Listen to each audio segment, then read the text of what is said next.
एक ही चीज जिस व्यक्ति के लिए पुण्य हो सकता है वो दूसरों के लिए पाप हो सकता है। एक ही वस्तु तुम्हारे लिए जो सुखकर हो सकती है किसी और के लिए दुखदाई हो सकती है। शुगर जिनके कम है उनके लिए मिठाइयां वरदान हैं, पर शुगर जिनको ज्यादा है उनके लिए जहर है। मिठाई तो वही है। इसलिए निर्णय कैसे करोगे कि क्या उचित है क्या अनुचित है? यह सार्वभौम नहीं होता। सामूहिक तौर पर नहीं बताया जा सकता कि क्या उचित क्या अनुचित, क्या धर्म क्या धर्म। यह व्यक्ति विशेष के ऊपर निर्भर करता है। इंडिविजुअली तुम्हारे लिए बताया जा सकता है कि तुम्हारे लिए धर्म क्या है। एक एक व्यक्ति अपने आप में ब्रह्मांड है। जय भांडे सई ब्रह्मांडे। रामकृष्ण परमहंस कहते हैं जो इस भांड में है वही ब्रह्मांड में है। जो भांड न समझ पाया वो ब्रह्मांड को खाक समझेगा।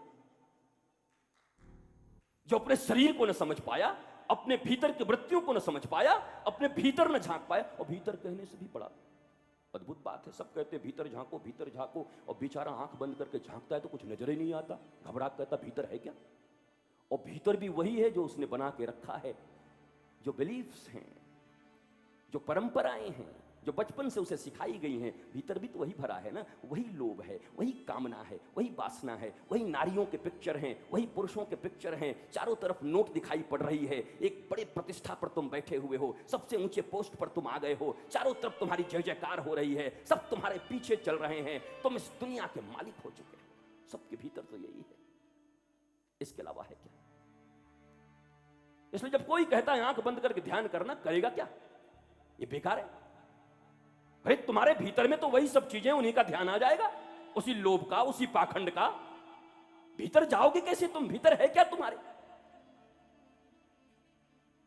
क्योंकि भीतर जो है वो तो दबा पड़ा है, गार्बेज में, कूड़े में है, तुम्हें पता ही नहीं। मुंबई में बैठा एक भिखारी 40 साल से भीख मांगकर गुजारा करता, सड़ा हुआ, दो पाव रोटी खा के, डबल रोटी खा के दुर्गंध आते थे, मर गया। म्युनिसिपल वाले आए, सोचे अरे इस एरिया में भी दुर्गंध है तो इस जगह की थोड़ी खुदाई कर दें। 2 फुट की खुदाई की तो नीचे से सोने से भरे हुए संदूक निकले।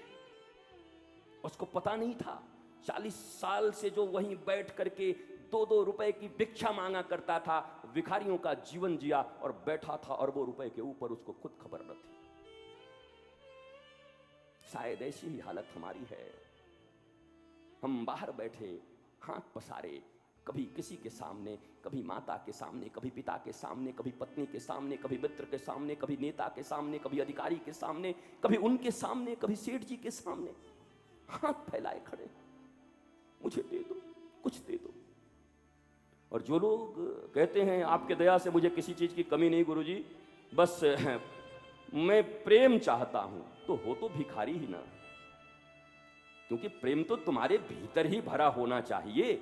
प्रेम से तुम लबालब होने चाहिए। प्रेम तो इतनी बढ़ जाए कि तुमसे निकले और लोगों के बीच जाए।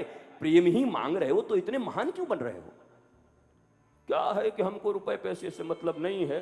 हाँ, हम प्रेम के भूखे हैं। भूखे ही हो ना, रोटी के हो चाहे प्रेम के हो, अंतर क्या पड़ता है? वरना उन परम प्रेममय की संतान होकर जो कहता है मम यवांश जीवलोके जीवभूत सनातन, ये 3रा दिन मैं बोल रहा हूं। ये मत समझना कि मुझे और श्लोक नहीं आते, पर मैं नहीं चाहता कि तुम संजय की तरह सिर्फ सुनो और लोगों को सुनाओ।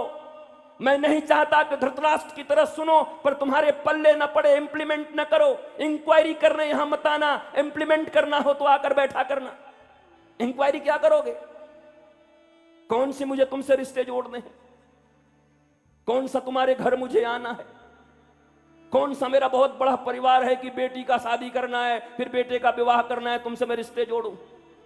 इंक्वायरी मत करो, कुछ नहीं मिलेगा। पहले से 1000 कूड़े थे, 2 कूड़े और लेके चले जाओगे। कोई बात हृदय में लग जाए, और लगती क्यों नहीं? जीवन के शाश्वत सत्य बोलने के बाद भी लगता क्यों नहीं? नहीं लगता तो ये बड़ी भयंकर बीमारी है। जिसको ये पता चल जाए कि मैं बीमार हूं, उसकी बीमारी को ठीक करने की 1000 दवाइयां हैं, पर जिसको पता ही न चले कि मैं बीमार हूं, उसको कौन ठीक करे।